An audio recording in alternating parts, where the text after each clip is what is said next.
Serikali kupitia bohari ya dawa MSD imesema inaendelea kutumia kituo cha uwekezaji na balozi mbalimbali ili kuvutia wawekezaji wenye lengo la kufanya uzalishaji nchini, ambapo jitihada hizi zinafanyika kwenye uwekezaji kwenye bidhaa za dawa za kufubaza virusi vya ukimwi ARV na mipira ya kiume condoms, bidhaa za afya zitokanazo na pamba, dawa mchanganyiko na bidhaa nyinginezo.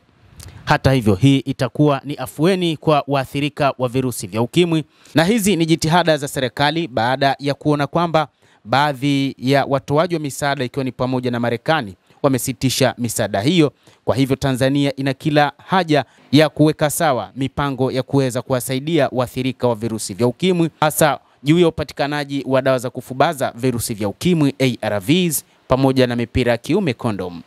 Akizungumza jijini Dodoma wakati akitoa taarifa ya mafanikio ya MSD kwa kipindi cha miaka 4 ya serikali ya awamu ya 6, mkurugenzi mkuu wa MSD Mavere Tukai amesema licha mafanikio yaliyopatikana katika bohari ya dawa kwa kipindi cha miaka 4, bado kuna changamoto ya utegemezi wa uagizaji kutoka nje ya nchi kutokana na uwezo hafifu wa viwanda vya ndani, ambapo zaidi ya 80% ya bidhaa za afya huagizwa kutoka nje ya nchi. Anasema kupitia kampuni tanzu, bohari ya dawa itaendelea na jitihada za kushirikiana na sekta binafsi ili kuongeza idadi ya viwanda vya bidhaa za afya nchini, hivyo kupunguza matumizi ya fedha za kigeni. Kwa sasa Tanzania hakuna viwanda vinavyozalisha ARVs wala condoms. Hivyo viwanda hivyo vikifanikiwa kujengwa, vitakuwa ni viwanda pekee vinavyozalisha bidhaa hizo, hatua ambayo itasaidia uhakika wa kupatikana kwake, hususan wakati huu ambapo sera za Rais wa Marekani Donald Trump za kusitisha misaada